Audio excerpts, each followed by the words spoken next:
Hello everyone, welcome to Study Ride. In this video we will look at some important current affairs from the today's newspaper The Hindu. इस video में the Hindu के 6 नवंबर 2022 के कुछ important current affairs को discuss करेंगे जो आपके आने वाले जितने सारे कम्पिटिटिव एग्जामिनेशन है उनमें काफ़ी मदद करेगा। So without further delay let's start the video. सबसे पहले क्वेश्चन की बात करें तो quad comprises how many countries. तो ध्यान रखना है क्वाड कब बना था। तो क्वाड 2020 में बना था और कैसे इसकी हिस्ट्री में आपको बता देता हूँ।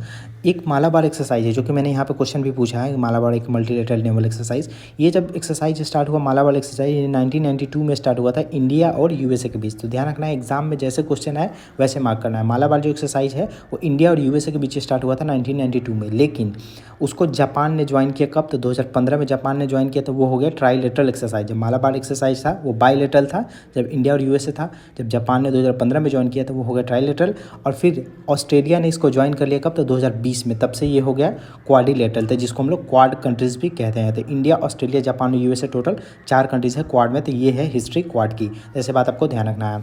युआन वांग 6 एक वेसल किसका, ये न्यूज़ में था, ये चाइना का वेसल है। मालाबार एक्सरसाइज मैंने आपको बता दिया किसके बीच होता है, इंडिया, यूएसए, जापान और ऑस्ट्रेलिया के बीच।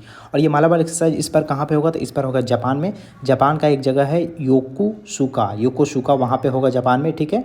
और ध्यान रखना है इसमें इंडिया का आईएनएस शिवालिक और आईएनएस शिवालिक और आईएनएस कोमोर्ता पार्टिसिपेट करेगा। और ध्यान रखें जब ये 1992 में स्टार्ट हुआ तो इस बार इसका 30 ईयर्स हो गया मालाबार एक्सरसाइज का, ठीक है। तो आपको बातें ये ध्यान रखनी, ये सारी बातें इंपॉर्टेंट है। और एक इंटरनेशनल फ्लीट रिव्यू का भी मीटिंग वगैरह होगा, उसको भी कंडक्ट करवाएगा कौन, जापान। तो ये सारी बातें इंपॉर्टेंट है। और इतने में से एक ना एक क्वेश्चन आपको एग्जाम में डेफिनेटली देखने को मिलेगा। Who is the chief of naval staff, R Harikumar हमारे नेवल स्टाफ के चीफ है। Which state become the first state to start MBBS course in Hindi.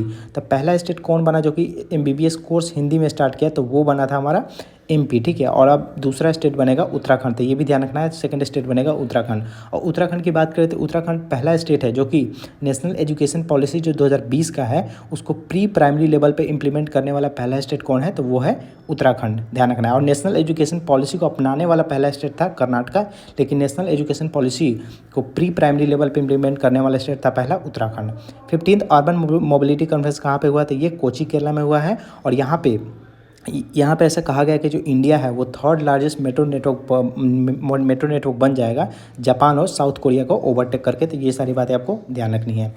Kuno national park कहाँ पे लोकेट करता है, तो ये एमपी में लोकेट करता है। और ये वही नेशनल पार्क है जहाँ पे नामीबिया से चीता इंट्रोड्यूस किया गया था, कितना, तो टोटल 8, और 2 और चीता लाया जाएगा कहाँ से, तो वो साउथ अफ्रीका से लाया जाएगा।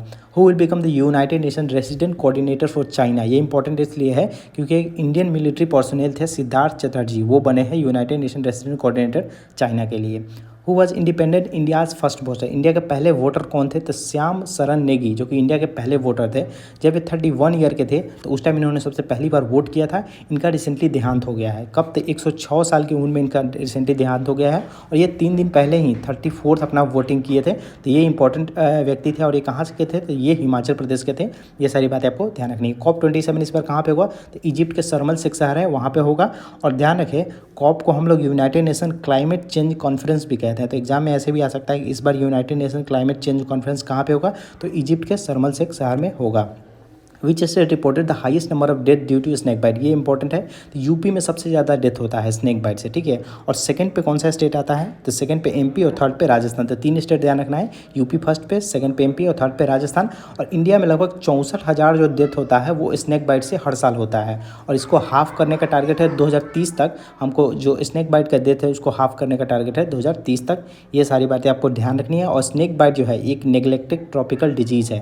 तो एग्जाम में ऐसे भी आ सकता है कि snake bite is a type of neglected tropical disease.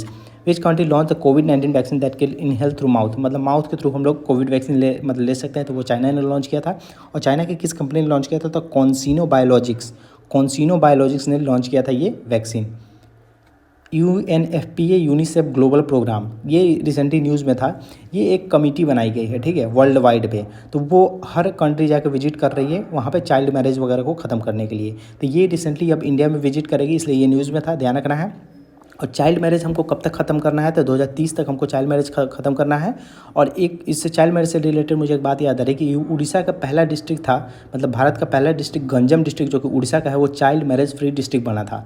और सबसे ज़्यादा चाइल्ड मैरिज कहाँ पे होता है, वेस्ट बंगाल फर्स्ट पे आता है जहाँ पे सबसे ज़्यादा चाइल्ड मैरिज की प्रैक्टिस की जाती है, और सेकंड पे आता है बिहार। ठीक है, सेकंड पे आता है बिहार। और ग्लोबल प्रोग्राम है हमारा क्या, चाइल्ड लेबर मतलब लेबर को ख़त्म करने का 2030 तक। ठीक है, और 2 एक्ट चलाए जाते हैं प्रोटेक्शन करने के लिए चाइल्ड वगैरह को एब्यूज़, सेक्सुअल एब्यूज़ वगैरह या फिर चाइल्ड मैरिज वगैरह से। तो एक एक्ट है आपको ध्यान रखना है, प्रोविजन ऑफ चाइल्ड मैरिज 2006, और एक है protection of children from sexual offence जो कि पोक्सो, हमेशा न्यूज़ में रहता है 2012। दोनों एक्ट का नाम आपको ध्यान रखना है। कन्याश्री स्कीम जो कि लॉन्च किया गया था किसके तौर पर, वेस्ट बंगाल द्वारा लॉन्च किया गया था। इसमें गर्ल को ये बढ़ावा दिया जाता था कि वो हायर स्टडीज़ के लिए उनको फिनेंशियल हेल्प किया जा रहा था इस स्कीम के through. Who will become the PM of Israel, Israel के पीएम अभी यार लैपिड है लेकिन अब बन जाएंगे बेंजामिन नेतन्याहू। ये लिक्विड पार्टी से बिलोंग करते हैं और ये इजराइल के सबसे लॉन्गेस्ट सर्विंग प्राइम मिनिस्टर थे, और अब फिर से बन जाएंगे, और इनको बीबी नाम से भी जाना जाता है। ये बातें आपको ध्यान रखनी है। तो इस वीडियो में इतना ही है। आने वाले वीडियो में और क्वेश्चन देखेंगे। फिर like the video, do like the video and also subscribe channel, share with the friend. Good bye, see you in the next video.